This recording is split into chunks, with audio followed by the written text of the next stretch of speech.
El siguiente contenido multimedia puede tener material sensible para cualquier público. Se recomienda discreción.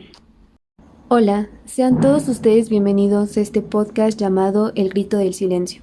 Mi nombre es Beca y espero que se encuentren muy bien.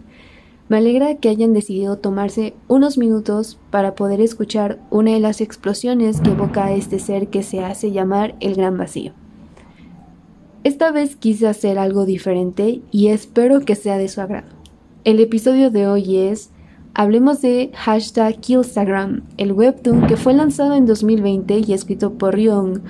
Y algo que voy a resaltar es que tendrá mucho, pero mucho spoiler, así que si deseas darle una oportunidad a la historia, te invito a dejar de escuchar el episodio y volver cuando lo hayas terminado. Igualmente, si te es indiferente escuchar spoilers, comencemos. La historia gira en torno a Rémido, una chica que, en apariencia, no le falta nada. Sin embargo, tiene una belleza extraordinaria que decide usarla en favor, convirtiéndose en un influencer de las redes sociales y ganando los mejores patrocinadores. Con más de 1 millón de me gusta y seguidores, un asesino serial se obsesiona con ella. ¿Cómo resultará todo esto? Primeramente me gustaría aclarar que después de este episodio no me gustaría fomentar el típico mensaje que sataniza las redes sociales y todo lo que involucra el Internet. No es intención decirles que abandonemos el mundo de la tecnología y nos refugiemos a 1 millón de kilómetros. No obstante, quisiera rescatar algunos de los puntos que nos plantea el webtoon y permitir abrir esta conversación y conciencia de la vulnerabilidad que se tiene tras compartir nuestra vida con las personas y más que nada en redes sociales. Así que ahí está la advertencia. Nuestra protagonista, Remy, es una chica que desafortunadamente la vida le dio la espalda desde edad muy temprana. Les estoy hablando de una chica que es huérfana y que entendió que era de la peor escoria de la sociedad y ésta le resaltaba constantemente su marginación.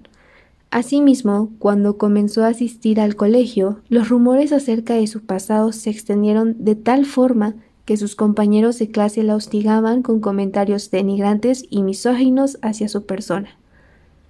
No había día en donde las burlas por ser huérfana, por no tener a nadie en el mundo y ser atractiva, era un recordatorio inhumano para nuestra protagonista. Pero no todo parecía apuntar a algo malo, ya que contaba con el apoyo de su profesor de deportes, mismo que solía ocupar el papel de protector y tutor de Remy. Hasta el momento hemos dicho los datos más relevantes. Remy, una adolescente de aproximadamente 17 años, estudiante de preparatoria, que es usualmente acusada de vender su cuerpo para poder existir y toda clase de rumores se extendían sobre ella. Pero tenemos a su vez esta figura que Remy podría considerar una salvación por la atención y apoyo que le brinda constantemente.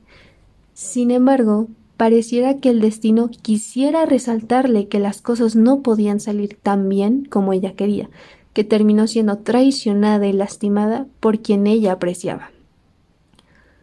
Algo que puedo rescatar de este personaje es la forma tan abrupta en que las personas traicionaban la confianza que ella tenía, así como el abandono que cargaba día a día por no tener a nadie a su lado genera como resultado esta respuesta sumisa ante la primera persona que le muestra un poco de afecto. Y reitero, es algo que debemos de tener presente, ya que esto indica a que las actitudes que tomará a continuación es, precisamente, por esta necesidad de reconocimiento y afecto al cual careció cuando era pequeña. Sucede entonces que este profesor, junto con sus compañeros que la hostigaban, deciden hacerle una treta que iba a terminar en un video que humillara a Remy y la dejase vulnerable por un posible abuso por parte del profesor.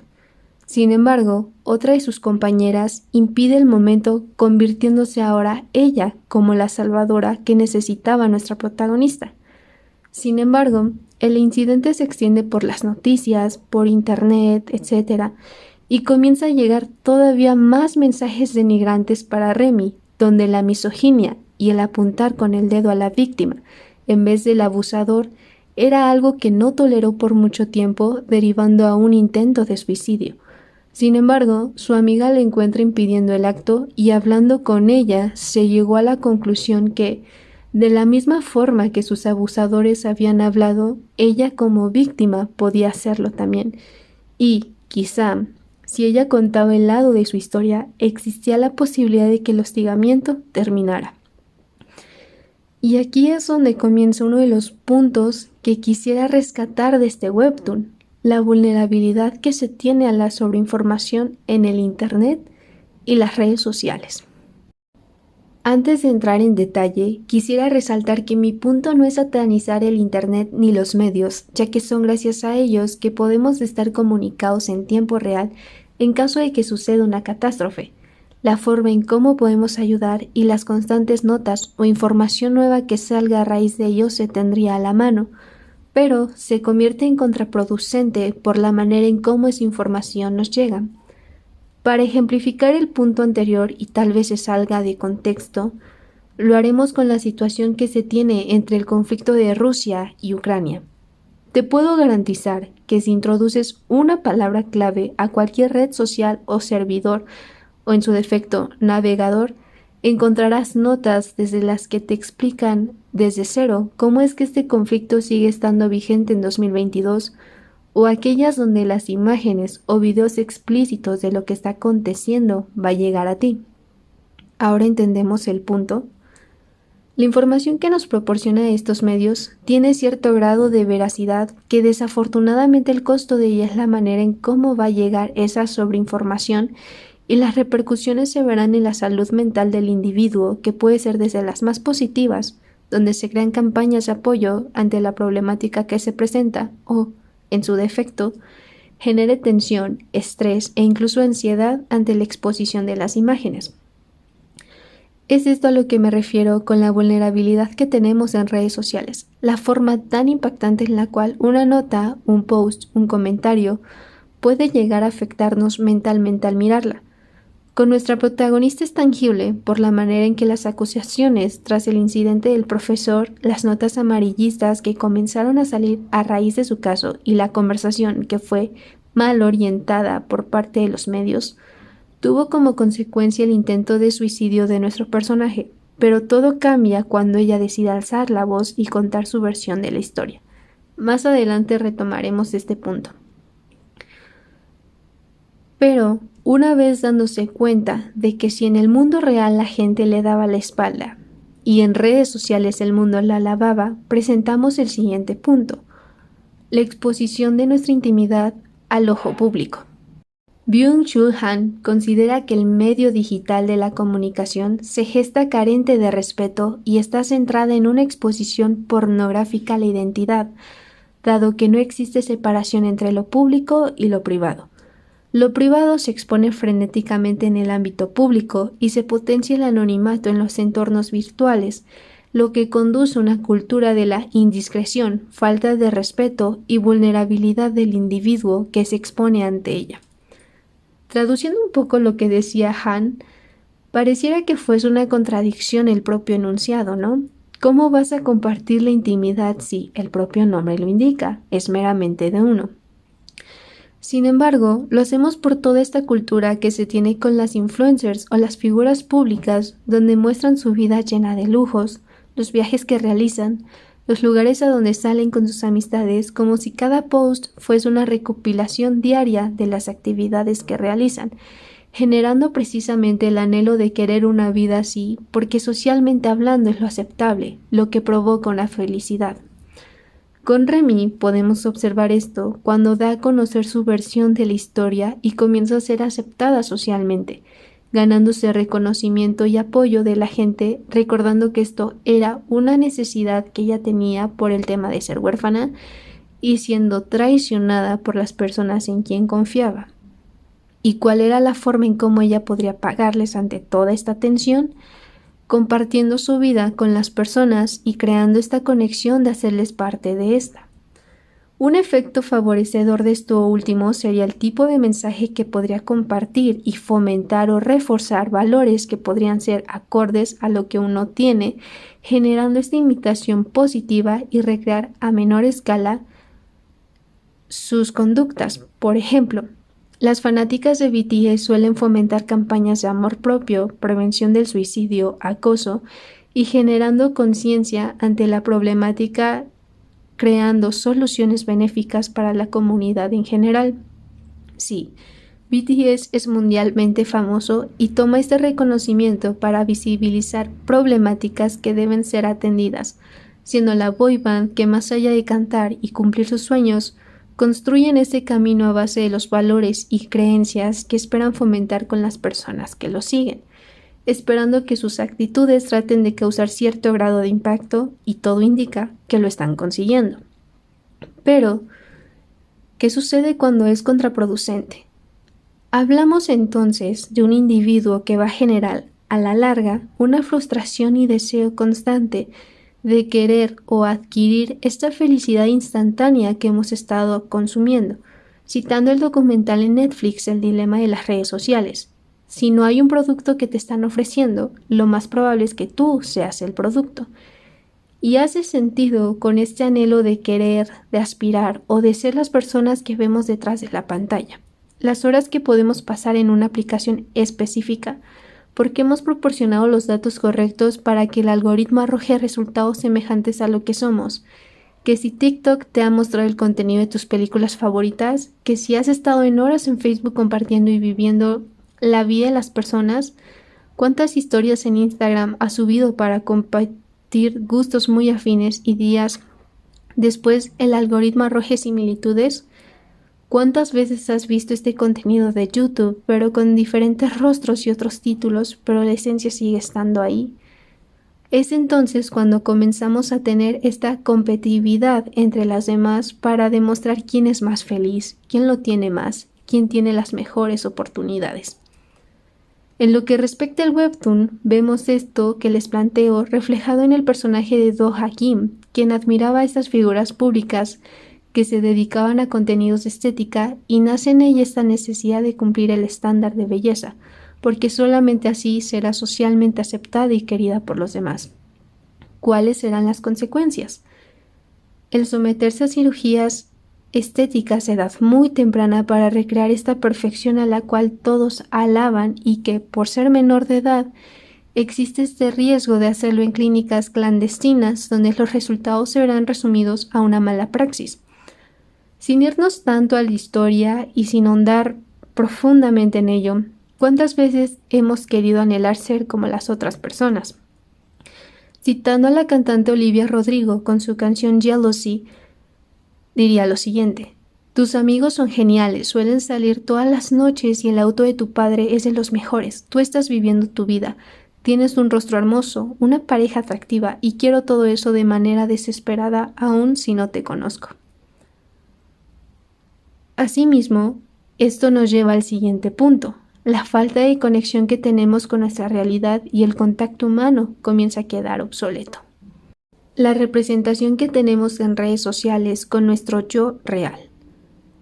Es cierto que esta situación de pandemia nos orilló a todos a convivir de manera limitada con nuestros allegados. Las pláticas frente a frente se vieron suplantadas por las conferencias o los chats, que si bien hay resultados benéficos de esto, la posible represalia es que todos actualmente nos presentamos con un rostro en redes sociales que trata de cumplir precisamente este estándar o norma que hablábamos hace unos minutos. Se tiene que satisfacer esta necesidad de falsa felicidad, de compartir con los demás tu vida y de estar a favor o en contra de lo que la mayoría dice. Desafortunadamente estamos expuestos ante la incertidumbre de no saber quién o quiénes están detrás del perfil con el que estamos hablando, de la persona que admiramos o quienes suelen mantenernos al tanto de su día a día. Insisto, no es por satanizar los medios o crear esta paranoia colectiva donde después de esto cada uno borre sus redes sociales y nos adentremos a vivir al bosque. Al contrario, es hacernos conscientes que tristemente los rostros que vemos no son la realidad. Actualmente estamos viviendo en épocas donde el contacto humano pareciera un privilegio, y lo es cuando se tiene este suplicio de hacerlo de manera virtual. ¿Por qué reunirme con las otras personas si puedo llamarles? ¿Por qué salir de casa cuando puedo tener un mensaje en bandeja? ¿O por qué ponerse de acuerdo cuando por chat podemos decir todo lo que se necesita? Se tiene mayor preocupación por la imagen que se debe mantener inmaculada en redes sociales, que llegamos a olvidarnos de las cosas más simples, como lo es el interactuar con otros de manera física y en tiempo real. No me proyectaré tanto con ejemplos cotidianos, sin embargo, esto lo tenemos presente con Remy cuando está almorzando con su mejor amiga y prefiere ignorarla por ver los comentarios de sus seguidores. Es cuando su atención se desplaza a lo que no es real y pierde la oportunidad de poder disfrutar un momento cálido y agradable con su amiga. Hemos estado acostumbrándonos que la realidad vista por las pantallas es más aceptable que la autenticidad que nos rodea, porque es más fácil construir a una persona nueva en redes sociales y suena oscuro, ¿verdad? Pero pensemos con profundidad esto. ¿Cuántas veces se ha detenido a pensar en la estética que quiere darle a su perfil? El tipo de contenido que le gustaría que los demás vieran en su cuenta. ¿Cuántas veces se ha detenido a postear algo, revisarlo minuciosamente para evitar malentendidos? ¿Y cuántas veces has dejado compartir la opinión para estar con el colectivo? Con esta última pregunta y para finalizar este episodio, otro de los puntos que me gustaría rescatar de la historia, y es necesario hablarlo, es esta cultura de la cancelación. Para hablar con mayor profundidad del tema, y es donde principalmente recae parte de la trama de la historia, lo haré citando el artículo de La cultura de la cancelación. Si gustan leerlo y analizarlo a profundidad, dejaré en la descripción el link directo al enlace. El lado oscuro de la cultura de la cancelación no es silenciar a un individuo y con ello invalidar el prisma de opiniones, debates y razonamientos, sino que también radica en deformar la historia cultural, la teoría de la comunicación que indica que todo acto de cancelación que se ejerce desde el poder político y comunicacional se asocia a estos factores, que es la censura, la omisión informativa, la desinformación, los falsos contenidos, la mentira, la deshonestidad, la autocensura y la flaqueza deontológica. La cultura de la cancelación es una nueva expresión en redes sociales del siglo XXI para hablar acerca de los viejos problemas de orden ético, político, económico y cultural con los cuales la humanidad ha tenido que lidiar desde hace siglos. Cancelar culturalmente se enmarca en la lógica del paradigma informacional de Manuel Castells, donde las nuevas tecnologías, la información y los símbolos tienden a moldear al ser humano. Es entonces cuando se habla de cancelación, cuando radica en activar las redes sociales para rechazar de manera abierta y tajante los actos que inciten a la injusticia social, la intolerancia, el odio y el resentimiento, es decir, todo aquello que transgreda los principios universales de convivencia, y este podría ser el lado benéfico de las cancelaciones. Sin embargo, la persona que cancela no es tan benévola como se espera, no está enriquecida de valores humanos como muchos pudieran pensar, y en el acto de la cancelación suele estar como motivado por emociones y no por la razón, es decir, se encuentra regido por un sentido de venganza y no de evidencia. Es ahí cuando el cancelador se excusa y se protege con el discurso de la libertad de expresión, democracia, fingiendo ser un sujeto moral, habla y procura fomentar esta justicia de Estado de Derecho para cautivar de manera retórica a los adeptos a través de las influencias y tendencias.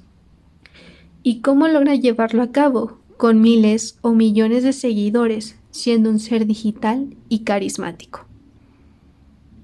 Y no es necesario que seamos personas famosas o con influencias en el mundo del espectáculo o artístico, ni una persona relevante en el ámbito de la vida social o profesional.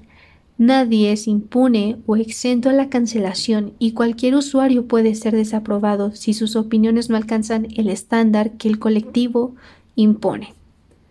La interacción de las redes sociales, por lo general, está determinado por personas que piensan como nosotros, que coinciden con la manera de enfocar los temas cotidianos y primordiales de la vida, y el asunto adquiere dimensiones más complejas cuando se llega a disentir con las opiniones o tendencias del momento, siendo las comunidades de interpretación que no solo reaccionan con beligerencia, sino que bloquean y censuran al discordante. Algunos encuentran en estas prácticas cancelatorias una expresión responsable de la ciudadanía y de organización colectiva que robustece la democracia con líderes y vocíferos visibles, pero también en la comarca del Internet existen personas que violan derechos humanos, personas espontáneas que se lanzan al ruedo de los disparates y que tratan de adquirir un segundo de notoriedad mediante el escándalo, el amarillismo, los falsos contenidos, las conductas reprobables que provocan e incitan el odio y el escándalo. Como podemos ver, el Internet le ha dado la oportunidad a las personas para expresarse sobre lo que sea a escala mundial, y Soto lo explica muy bien de la siguiente manera. Quizás el cambio más radical en la cultura de la comunicación desde la invención de la imprenta ha sido esta capacidad del público para responder. Desde la galaxia Gutenberg a la galaxia Zuckerberg se ha producido la disolución del concepto de autoridad intelectual. El máximo exponente es ese célebre tuitero que acusó al Papa de no tener ni puta idea de la religión.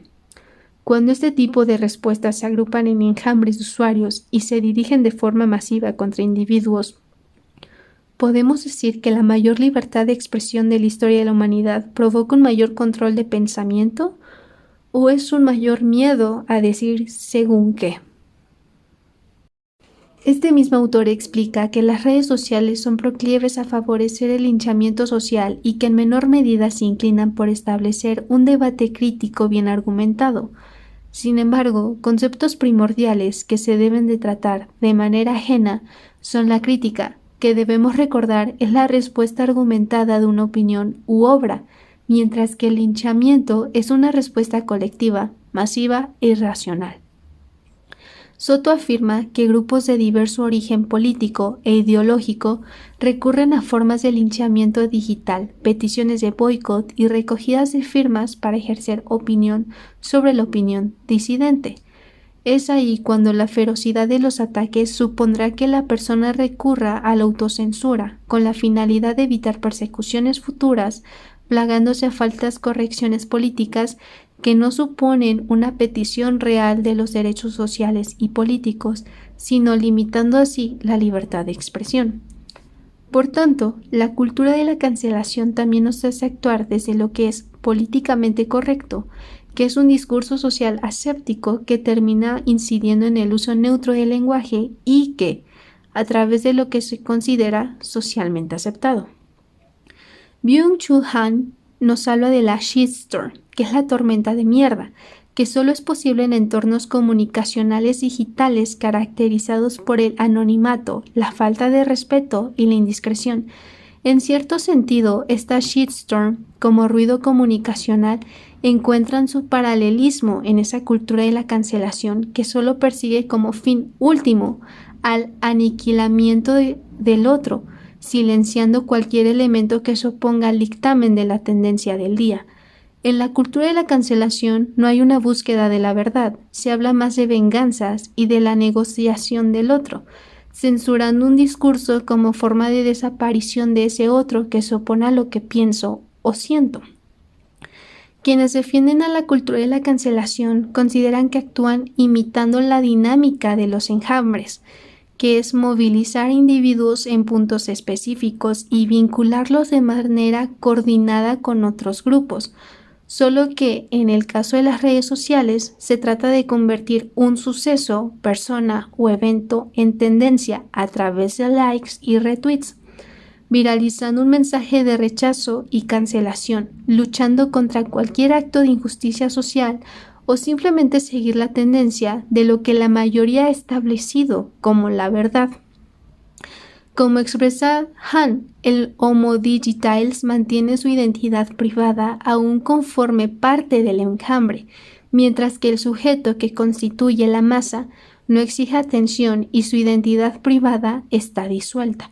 Aunque el anonimato sea un rasgo común del Homo digitalis, es un alguien anónimo.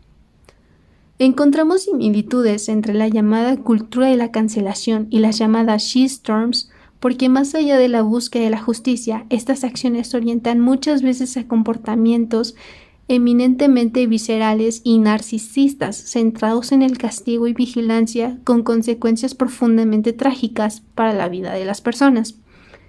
En la historia de #Killstagram tenemos justamente las dos caras de la cancelación o shitstorms.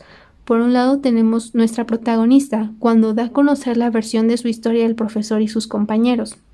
Es ahí donde el mundo digital la recibió de manera cálida, provocando que ella se quedara con ellos y compartiera libremente su opinión o su día a día.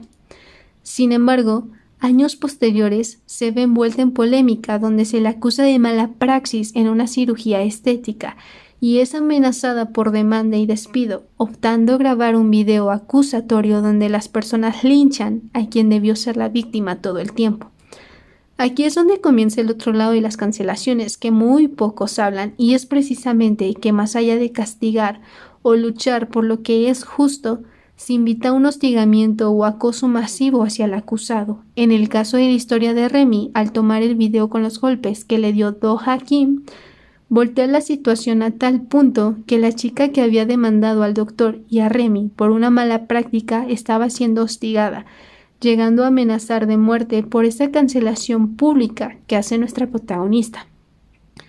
Tenemos entonces la historia cómo el internet se unificó para ayudar a Remy con las personas físicas que no estaban ahí para protegerle o buscar la justicia que se merecía, mientras que con Do-ha Kim tenemos el acoso y las represalias negativas que tiene esta cultura de la cancelación, siendo un motivo más que suficiente para ir cabeza tras cabeza por los influencers de la historia hasta llegar a quien lo orilló a esta posición, Remy Do. Haciendo un comparativo tal vez burdo, pero a su vez claro de la cultura de la cancelación, es como si todos nosotros tuviéramos al alcance una Death Note y basándonos en el juicio de Kira, castigáramos a quienes lo merecen porque no está actuando políticamente correcto o no va con los ideales propuestos ante el colectivo. Sin embargo, ¿yo lo estoy haciendo o poniendo en práctica? Es ahí cuando se tiene ese dilema moral de hacer lo correcto, lo justo o lo necesario para castigar a quien lo merezca. Podríamos incluso decir que la cancelación y el exponer a alguien sería nuestra cacería de brujas del siglo XXI. Sin duda, #Killstagram es una historia que tiene diferentes matices y que permite esta conversación interna o con amigos para discutir los beneficios y contras del uso de las redes sociales.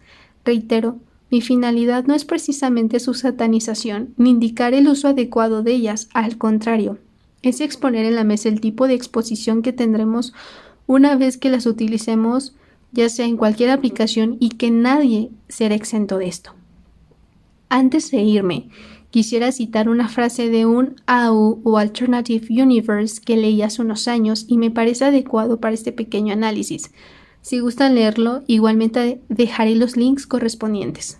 Dicho esto, no creas de lo que veas en internet. No tienes la certeza de que sea real.